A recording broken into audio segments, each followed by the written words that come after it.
Good evening madam. Good evening. வா, வீட்டுக்கு வந்து ஃபைல் கலெக்ட் பண்ணிக்க சொன்னீங்க. உட்காருமா. இந்த பாரு, இந்த 2 ஃபைலையும் பார்த்து முடிச்சிட்டேன். நாளைக்கே டிஸ்பாச் பண்ண சொல்லு. பை தி வே, உன் பேருக்கு ஒரு லெட்டர் வந்திருந்துச்சு.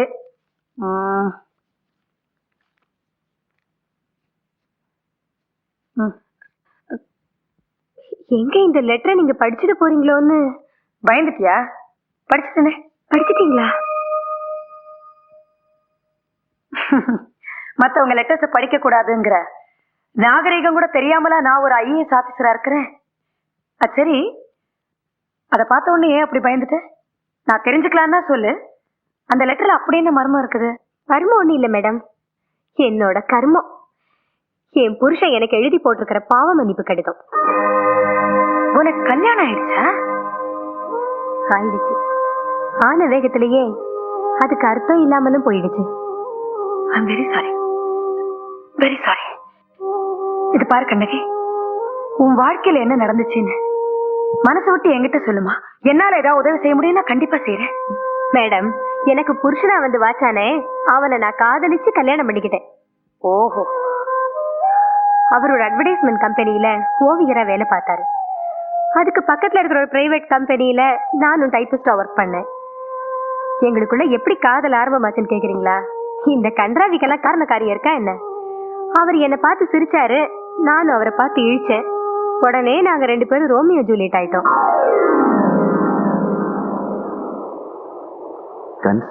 உங்க அம்மா என்ன பத்தி என்ன சொன்னாங்க?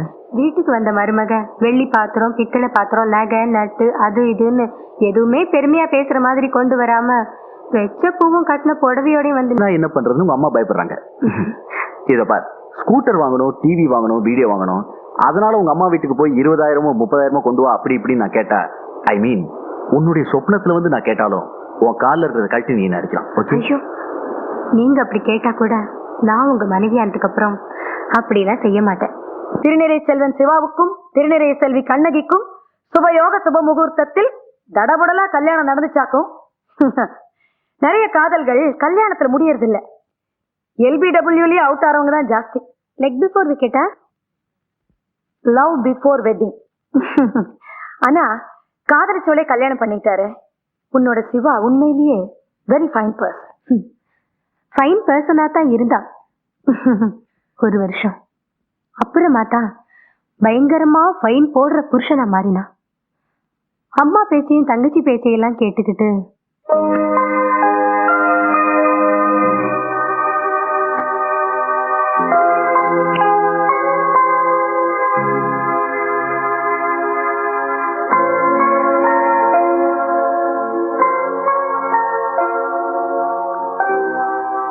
கனகி,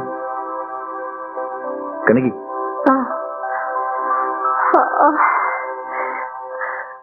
என்னங்க தூக்கத்துல? இல்ல, உன்கிட்ட முக்கியமான ஒரு விஷயம் பேசணும். சொல்லுங்க. ஒண்ணுமில்ல, மாப்பிள்ளைக்கு ஸ்கூட்டர் வாங்க 15,000 பணம் ஒண்ணு உங்க அம்மா கிட்ட போய் வாங்கிட்டு வாங்க.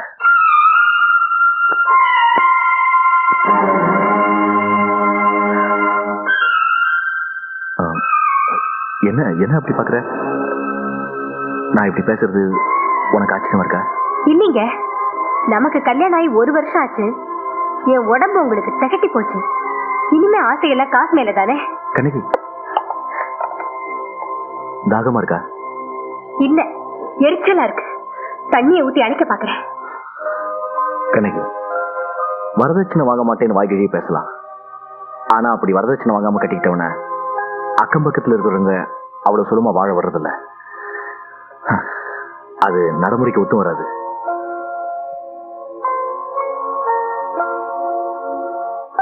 சோ உன்னை உன் வீட்டுக்கு அனுப்புறது தவிர வேற வழி இல்லை. விடிஞ்சதும் நீ உன் வீட்டுக்கு புறப்படுற. உங்க அம்மாவை பார்த்து பணத்தை வாங்கிட்டு வர.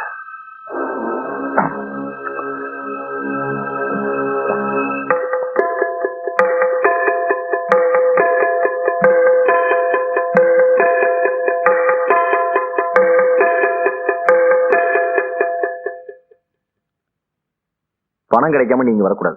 கிடைச்சதுக்கு அப்புறம் வந்தா போதும். எவ்வளவு நாளானாலும் பரவாயில்ல.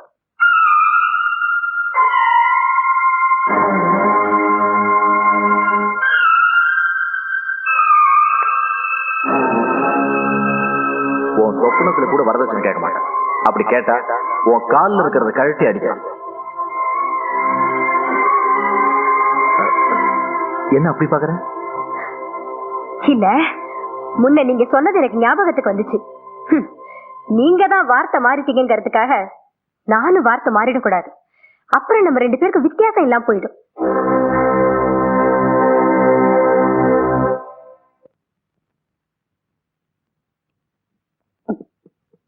நீ ஒண்ணு செய்யலாமே. லீகல் செப்பரேஷன் கிளைம் பண்ணலாம், கோர்ட்ல டிவோர்ஸ் அப்ளை பண்ணலாம். சம்பாதிக்கிறான்ல, ஜீவனாம்சம் கொடுக்க சொல்ல அந்த ராஸ்கல. அவனை கோர்ட்ல நிறுத்தினா இன்னொரு பொண்ணை தெருவுல நிறுத்தின பாவம் வந்துருமேன்னு சும்மா இருந்துட்டேன். இன்னொரு பொண்ணா? ஆமா, அவன் இன்னொரு கல்யாணம் பண்ணிக்கிட்டான்.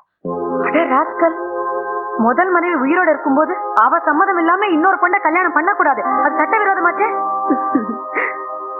அவன் என்ன கில்லாடி. அதுக்காக மன்னிப்பு கேட்டு கெடுதாசி போட்டிருக்கானா? அவன் பொண்டாட்டி பாத்திமா இறந்துட்டா. ஐயோ, அவளும் போயிட்டாளா?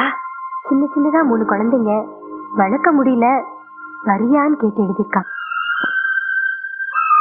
நீ ஒரு வேலை செய், நான் உனக்கு தாரமா இருக்க மாட்டேன், உன் குழந்தைங்களுக்கு தாயா இருக்கேன், இதுக்கு சம்மதமான்னு நீ கேட்டு எழுது. அதுக்கு அவன் என்ன பதில் எழுதுறான்னு பாப்போம். அப்ப தெரிஞ்சிடும் உன்னை அவன் கட்டிலுக்கு கூப்பிடுறானா இல்ல தொட்டிலுக்கு கூப்பிடுறானான்னு. பொறுத்திருந்து பாக்குறேன். இருட்டிடுச்சு மேடம், அப்ப நான் புறப்படுறேன். ரொம்ப இருட்டிடுச்சேம்மா. இந்த இருட்டுல நீ தனியா போக வேண்டாம், நான் என் வண்டியில டிராப் பண்ண சொல்றேன். டிரைவர். அம்மா, இவங்க வீட்டுல கொண்டு போய் ஜாகிரதை நீ டிராப் பண்ணிட்டு வா. சரிம்மா. முள்ள ஓட்டிட்டு போ. சரி. Thank you madam. ஓகே. கருப்பாயி. யார் அது?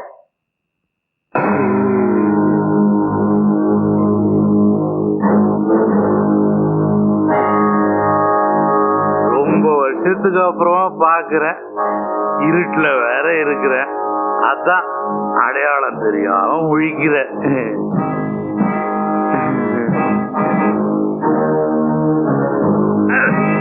நான் தான் அந்தோணி, தேவசகாயத்தோட மச்சான். ஓ, நீயா? எங்க வந்த? உன்னை பார்க்கலான் தான் காலையில ஆபீஸ்க்கு வந்தேன், நீ இல்ல. ரொம்ப நேரம் வெயிட் பண்ணி பார்த்தேன், நீ வரவே இல்ல. நம்ம கருப்பாயி தானே, வீட்லயே பாத்துக்கலான்னு வந்துட்ட. எப்படி இருக்கிற கருப்பாயி? என்ன பார்த்ததும் பழைய ஞாபகம் எல்லாம் வருது இல்ல? அந்த நாள் ஞாபகம் நெஞ்சிலே வந்தது, நண்பனே நண்பனேன்னு பாட தோணுது இல்ல? பாய மூட அந்தோனி, நீ இப்ப பழைய அந்தோனியா இங்க வரல. குடிச்சிட்டு வந்திருக்கிறன அத சொல்றியா? என்ன பண்றது கண்ணு, சாப்பாட்டுக்கு இல்ல சாராயம் குடிக்க ஆரம்பிச்ச, அப்புறம் சாராயமே சாப்பாடு ஆயிருச்சு. தேவசகாய சார் உன்னை வீட்டை விட்டு துரத்திட்டாரா? அதான் ஆண்டவன் அவரை உலகத்தை விட்டு துரத்திட்டானே, அத்தன் செத்து போயிட்டாரு. சொத்து எதுவும் வைக்காமலா செத்தாரு? வச்சாரு, நான் தான் விட்டுட்டேன். குதிரையில காந்தி தண்டி யாத்திரைக்கு போனாரு, நான் கிண்டி யாத்திரைக்கு போனேன். அவரை வெள்ளைக்கார அரெஸ்ட் பண்ணா, என்ன கடங்காரன் அரெஸ்ட் பண்ணிட்டான். ஐபி கொடுத்த, இப்ப விஐபி ஆயிட்டேன். இந்த கிராமத்துக்கு எதுக்கு வந்த? எலிசபெத்துன்னு எங்க அத்தை ஒண்ணு இந்த கிராமத்துல இருந்துச்சு, அது கூட நான் ஒண்டிக்கிட்டேன். கழுவி செத்து போச்சு. இப்ப ரொம்ப கஷ்டமா இருக்குது கருப்பாயி. மில்லி வாங்க கூட சல்லி காசு இல்ல. ஆண்டவனா பார்த்து டெல்லியில இருந்து உன்னை இங்க அனுப்பி வச்சிருக்குது. போமா, அந்தோணி அம்போ நிக்கிறான், அவன் கேட்கும் போதெல்லாம் 50 100 குடுன்னு. அந்தோனி, குடிக்கிறதுக்கு நான் காசு கொடுக்க மாட்டேன். அப்படி சொல்லிட்ட எப்படி கருப்பாயே? கேளுங்கள் கொடுக்கப்படும், தட்டுங்கள் திறக்கப்படும் வேதமே சொல்லி இருக்குது. நான் கேட்கும் போது குடு, தட்டும் போது வேணும்னா 3 வேளை வந்து சோத்த தின்னுட்டு போ. தெரிஞ்ச தோஷத்துக்கு பொங்கி போட சொல்றேன்.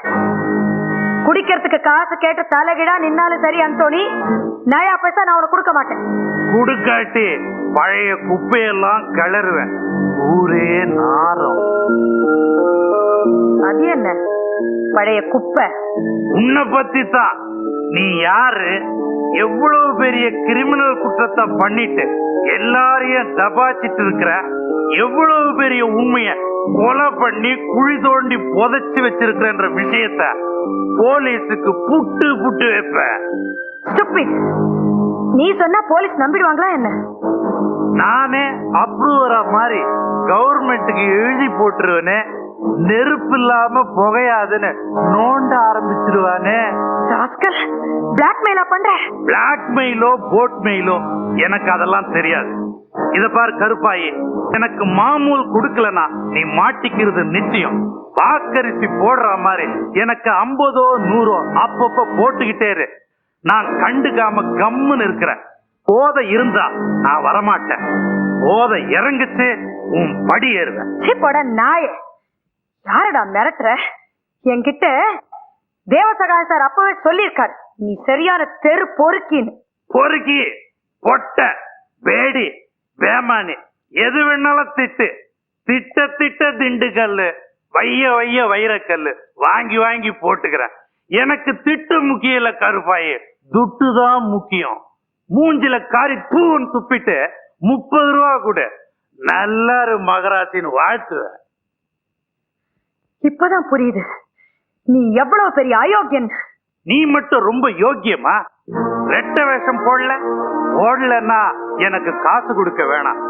பெரிய கிரிமினல் குற்றத்தை பண்ணலனா எனக்கு காசு கொடுக்க வேணாம்.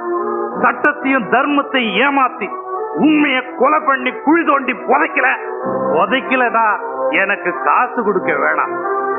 வாழ்க்கையில உயரணும்ன்ற ஒரே ஒரு காரணத்துக்காக 1ஆம் நம்பர் ஃப்ராடு வேலை செய்யலனா